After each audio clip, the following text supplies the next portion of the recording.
Hello everyone. और आज के मैं वीडियो में बताने वाली हूँ strategy to score 100 in chemistry.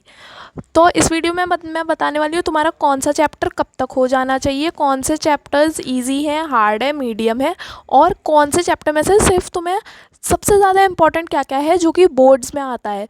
पढ़ने तो तुम्हें सारे चैप्टर्स है, लेकिन सबसे ज़्यादा इंपॉर्टेंट क्या क्या है, इस वीडियो को ज़रूर एंड तक देखना, क्योंकि ये वाली वीडियो सबसे इंपॉर्टेंट होने वाली है। अब तक मैंने इतनी इंपॉर्टेंट वीडियो अभी तक नहीं बनाई है, प्लीज़ इसे पूरा देखना। व्हेन टू कंप्लीट सिलेबस, तो तुम्हारा ओवरऑल सिलेबस तो अक्टूबर तक ख़त्म हो जाना चाहिए। और अगर चैप्टर वाइज बात करें तो जैसे कि इस पेज को ध्यान से देखना, तुम्हारा फर्स्ट एंड सेकंड चैप्टर अब तक डन हो जाना चाहिए। इतना टाइम निकल चुका है कि तुम्हारी केमिकल बॉन्डिंग वगैरह हो जाए। एसिड बेस ऑनगोइंग होना चाहिए। एनालिटिकल केमिस्ट्री अगस्त तक का है ना, और मोल कंसेप्ट अभी तुम्हारा अपकमिंग होना चाहिए, और मोल कंसेप्ट को बहुत ज़्यादा टाइम देना, ये चीज़ ध्यान रखना। और एसिड बेस में ज़्यादा टाइम लगेगा थोड़ा रिएक्शंस की वजह से। एसिड बेस की रिएक्शन तुम्हें इस सब में काम आएंगी कंपाउंड्स में। मेटलर्जी और इलेक्ट्रोलिसिस तुम्हारा अगस्त तक कंप्लीट हो जाना चाहिए। और ऑर्गेनिक केमिस्ट्री तुम्हारा पूरे टाइम चलेगा। ऑर्गेनिक केमिस्ट्री में तुम थोड़े थोड़े पार्ट्स में करोगे, एक साथ करने की गलती मत करना। और कंपाउंड्स तुम्हारे सितंबर से अक्टूबर के बीच में ख़त्म होंगे, ऐसे तुम्हारा कुछ मैप चलेगा। Most important chapters and level of chapters, कौन सा इजी है कौन सा हार्ड है। तो जैसे कि तुम इस पेज पे देखोगे, फर्स्ट और सेकंड चैप्टर इजी है, तीसरा मीडियम है। मीडियम इसलिए क्योंकि रिएक्शंस की वजह से मीडियम है, कुछ को हार्ड लगता है लेकिन असल में मीडियम में ही आएगा। एनालिटिकल केमिस्ट्री दोबारा मैं बात करूँ तो मीडियम में आ जाएगा, क्योंकि इसमें रिएक्शंस बहुत सारी हैं, तुम्हें सारा नहीं पढ़ना है। जो मैं बहुत ज़्यादा इंपॉर्टेंट बता रही हूँ वो तुम बोर्ड्स के लिए करोगे। और अगर मैं बात करूँ मोल कंसेप्ट की, ये हार्ड लगता है कुछ बच्चों को, असल में हार्ड नहीं होता है। सबसे ज़्यादा वेटेज मोल और ऑर्गेनिक का होता है, इसलिए इन्हें मैंने हार्ड में कैटेगराइज किया है, वरना तो ऐसा कुछ भी नहीं होता है। इलेक्ट्रोलिसिस और मेटलर्जी दोनों ही ईजी हैं बात करी जाए तो। और कंपाउंड्स मीडियम है क्योंकि इसमें रिएक्शंस होती हैं दोबारा, इसलिए। ऑर्गेनिक केमिस्ट्री हार्ड बिल्कुल भी नहीं होती है। और प्रैक्टिकल वर्क ईजी ही है, लेकिन ये तुम्हें बिल्कुल भी नहीं करना है, बिल्कुल भी ध्यान मत देना प्रैक्टिकल वर्क पे अभी। ये वीडियो का सबसे इंपॉर्टेंट पार्ट है, इसे स्किप मत करना। क्या इस चैप्टर में क्या करें। पीरियोडिक टेबल की बात करें तो ये सिर्फ एक पेज में निपट गया है। देखो, इसमें सिर्फ ट्रेंड्स बताए हुए हैं कैसे चलते हैं, जैसे मैंने ये लिखा हुआ है सिर्फ एक पेपर पे पीरियोडिक टेबल में, इसमें बस इतना ही है। इस चैप्टर में और कुछ भी नहीं है। इसमें इलेक्ट्रोनेगेटिविटी और इन सबको असेंडिंग और डिसेंडिंग ऑर्डर में अरेंज करने को आता है। केमिकल बॉन्डिंग की बात करें तो सबसे ज़्यादा इंपॉर्टेंट होते हैं स्ट्रक्चर्स, और ये सब तो तुम्हें पढ़ना ही है, चैप्टर पूरा ही पढ़ना है, लेकिन मैं सिर्फ सबसे इंपॉर्टेंट बता रही हूँ। ये सारे इलेक्ट्रॉन डॉट स्ट्रक्चर सबसे ज़्यादा इंपॉर्टेंट होता है, हमेशा आता ही आता है। और कोऑर्डिनेट बॉन्ड इसका सबसे इंपॉर्टेंट टॉपिक होते हैं, जैसे कि ये तुम्हें दिख रहे हैं हाइड्रोनियम वगैरह के। और हाइड्रोनियम वाला और अमोनियम वाला सबसे ज़्यादा इंपॉर्टेंट होते हैं, और हाइड्रोक्सिल वाला भी आ सकता है। ये मैं ध्यान रखना, सिर्फ वही बता रही हूँ जो बहुत ज़्यादा इंपॉर्टेंट है। एसिड बेस की बात करें तो एसिड बेस में जो ये वाली टेबल दी हुई है वो बहुत ज़्यादा इंपॉर्टेंट है, ये एमसीक्यूज़ वगैरह में आती है। एसिड बेस में सबसे ज़्यादा रिएक्शन होती हैं, इनकी केमिकल प्रॉपर्टीज़ ध्यान से करना।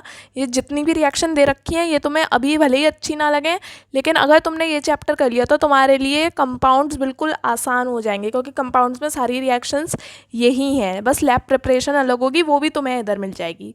सॉल्ट्स एंड देयर प्रिपरेशन की बात करें तो तुम्हें प्रिपरेशन करनी है। ये एक सवाल आता है मेथड ऑफ प्रिपरेशन की, ये वाला सॉल्ट है तो किस तरीके से प्रिपेयर होगा, कैसे होगा, तो ये एक बार पढ़ लेना अच्छे से। एसिड बेस में यही है। आगे बात करें प्रॉपर्टीज़ ऑफ सॉल्ट्स, बिल्कुल कट है, इसे बिल्कुल मत पढ़ना। नई वाली कंसाइज में नहीं दिया हुआ है तो अच्छी बात है, पुरानी में दिया था लेकिन बिल्कुल कट है, इसे बिल्कुल भी मत करना। लेकिन तुम्हें डाइलिक्वेसेंट वगैरह इन सारे वर्ड्स के बेसिक केमिस्ट्री के टर्म्स के मतलब पता होने चाहिए। एनालिटिकल केमिस्ट्री की बात करें तो फिर ये सारी रिएक्शंस तो करनी ही करनी है, कैसे होंगी, लिख लिख के होंगी। सबसे ज़्यादा इंपॉर्टेंट क्या है इन रिएक्शंस में, अगर कुछ नहीं याद हो रहा तो कलर ऑफ द प्रेसिपिटेट, और सॉल्यूबल है या इनसॉल्यूबल है पीपीटी, सबसे ज़्यादा इन्हीं पे आता है। ऑब्जर्वेशन बहुत ज़्यादा आती है केमिस्ट्री में, कहीं भी तुम्हें रंग दिखे तो उस रंग का नाम याद कर लो। और ये सारी लिखने को आ सकती हैं रिएक्शन कैसे भी, जैसे हॉट एंड कंसनट्रेटेड लिख के कि इसके साथ कैसे रिएक्शन हो रही है। मोल कंसेप्ट की बात करें, बहुत इजी चैप्टर है, सबसे ज़्यादा टाइम देना है, अच्छे से टाइम दोगे तो सब अच्छे से होगा। गे-लुसाक लॉ बहुत ज़्यादा इजी है। मोल कुछ कुछ बच्चों को हार्ड लगता है। लेकिन मोल में एक चीज़ ध्यान रखना, तुम्हें मार्क्स अगर तुम्हारा मान लो गलत भी हो गया है गलती से, मार्क्स तुम्हें मिल सकते हैं अगर तुम फार्मूला लिख के आओगे। न्यूमेरिकल्स की बात करें तो ये जो इतने सारे 53 कुछ न्यूमेरिकल्स दिए हुए हैं और नई बुक में भी इतने ही दिए हैं, बहुत सारे दिए हुए हैं, इन्हें अभी मत करना लेकिन अपनी समर हॉलीडेज़ में पक्का करना। ये तुम्हारा कंसेप्ट स्ट्रॉन्ग ही करेंगे। चाहे सारे मत करके आओ, करना चाहो तो कर सकते हो, बिल्कुल करना। अगर 100 मार्क्स चाहिए तो बिल्कुल करना। इलेक्ट्रोलिसिस की बात करें, बहुत इजी चैप्टर है। ये वाली टेबल जो दी हुई है ये मैं दोबारा बता दूं, बहुत ज़्यादा इंपॉर्टेंट है, इसमें से क्वेश्चंस आते हैं। इलेक्ट्रोलिसिस में सबसे इम्पॉर्टेंट है ऑब्जर्वेशंस और जो कलर दिए रखे हैं जो भी, और रिएक्टिविटी सीरीज़ तो सबसे इम्पॉर्टेंट है ही, जैसे कि तुम्हें पता है। रिएक्शंस जो कि कैथोड और एनोड पे दे रखी हैं, और ऑब्जर्वेशन। और ये नोट वाले बॉक्सेस चाहे फिजिक्स में हो चाहे केमिस्ट्री में हो, कंसाइज की किसी भी किताब में नोट के बॉक्सेस हो, इन्हें ज़रूर पढ़ना। जैसे कि ये देखो मैं दोबारा दिखा रही हूँ, वही जो रिएक्शन वगैरह और सारे रीज़न लिखे हुए हैं। केमिस्ट्री में वो सवाल ज़्यादा आते हैं जो ब्लॉक्स में लिखे हैं, वो सारी थ्योरी में से इतना नहीं आएगा जितना तुम पढ़ोगे। लेकिन ध्यान रखना कि पढ़ना तो मैं सारे ही चैप्टर है पूरे अच्छे से जी जान से पढ़ने हैं, लेकिन ये सिर्फ मैं इंपॉर्टेंट बता रही हूँ, तुम्हें पूरा कंसेप्ट समझना है हर एक का। मेटलर्जी की बात करें तो ये सब तुम्हें पढ़ लेना है, ये बहुत आसान आसान चीज़ें हैं। ये रिएक्शन भी तुम्हें याद कर लेनी चाहिए, कभी कभी आ सकती हैं। सबसे ज़्यादा इंपॉर्टेंट पेज है ये, extraction of aluminium, bears process, hall Harold's process. ये पूरा पेज बिल्कुल छाप लेना अपने आप में, बिल्कुल तुम्हारे दिमाग में छपा हुआ होना चाहिए, एक्सट्रैक्शन ऑफ अल्मोनियम। इससे तुम एक भी मार्क लूज़ नहीं करोगे इस चैप्टर में से। और जिसमें मैंने मार्क लगा रखे हैं जैसे इन सारे में, सिर्फ यही वाले अलॉयज़ याद करने हैं और बाकी तुम्हें कुछ नहीं करना है अलॉय में से, बस यही वाली टेबल में जो मार्क कर रखे हैं वो करने हैं, बाकी सारे मत करना जो फालतू के दिए हुए हैं। आगे बात करें कंपाउंड्स की, कंपाउंड्स में 4 कंपाउंड्स है, HCl है, अमोनिया है, HNO3 है और H2SO4 है। तो इसमें से देखो तुम एक बार एसिड बेस कर लोगे तो तुम्हें ये चैप्टर खुद आ जाएंगे, लेकिन इनमें कुछ भी ऐसा मैं अलग से इंपॉर्टेंट नहीं बता सकती क्योंकि पूरे चैप्टर भले ही छोटे हैं, लेकिन इनकी एक एक लाइन बहुत इंपॉर्टेंट है। Haber's process, contact process, Ostwald process जो भी दी हुई है सब बहुत ज़्यादा इंपॉर्टेंट है। मैं एक भी चीज़ ऐसी नहीं कह सकती, पूरे चैप्टर पूरे इंपॉर्टेंट है, इनमें से तो मैं कुछ अलग बता भी नहीं सकती। अब आ गए हम सबसे मेन चैप्टर पर, ऑर्गेनिक केमिस्ट्री, जो कि बहुत सारे बच्चों को बहुत ज़्यादा टफ लगता है। तो एक गलती मत करना इसको एक बार में पूरा करने की। देखो कितना लंबा सिलेबस है, पूरे 1 पेज का सिलेबस है, तुम इसे एक बार में कैसे क्यों करना चाहते हो? इसको अच्छे से समझो, आसानी से समझो। हमारी खुद टीचर्स ने इसे पार्ट्स में दिया था, हमारे फर्स्ट टर्म में सिर्फ एल्केन, एल्कीन, एल्काइन आया था, तुम भी उतना ही करो। फिर थोड़ा टाइम चला जाए फिर तुम एल्कोहल करना और फिर तुम आगे के करना। अब कीटोन वगैरह नहीं आते हैं, लेकिन मैं तुमसे कहूँगी कि तुम देख लेना ज़रूर से, एल्डिहाइड और इथाइल एल्कोहल वगैरह आ जाते हैं, वो तो अभी है सिलेबस में।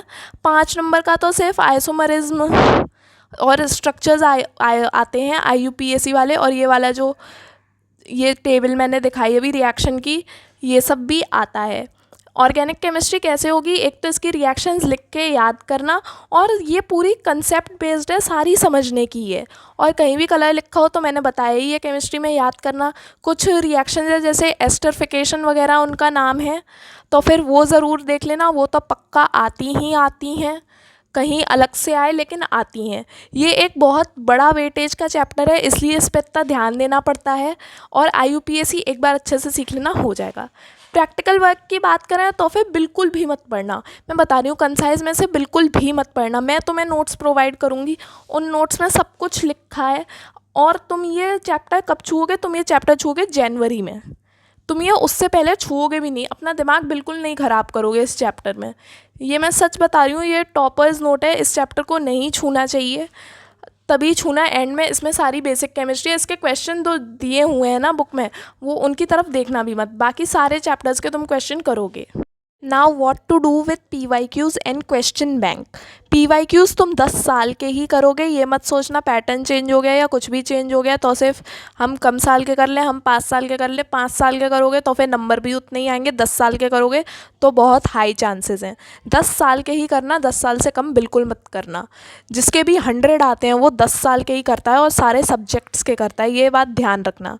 क्वेश्चन बैंक की बात करूँ तो इसके देखो रिवीजन नोट्स तो अगर मैं बिल्कुल सच बताऊं तो इतने काम के नहीं होते हैं।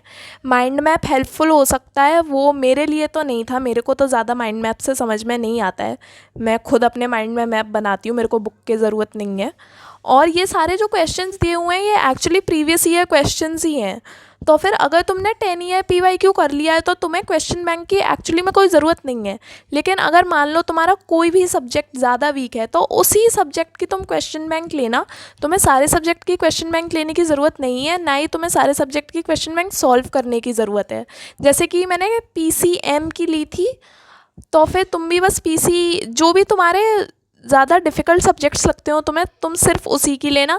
केमिस्ट्री की हो चाहे किसी की भी हो, असर्शन बेस्ड क्वेश्चंस इसमें आते हैं जो कि मेरे को थोड़े ठीक लगते हैं प्रैक्टिस के लिए, क्योंकि कहीं और नहीं मिलते हैं इसलिए।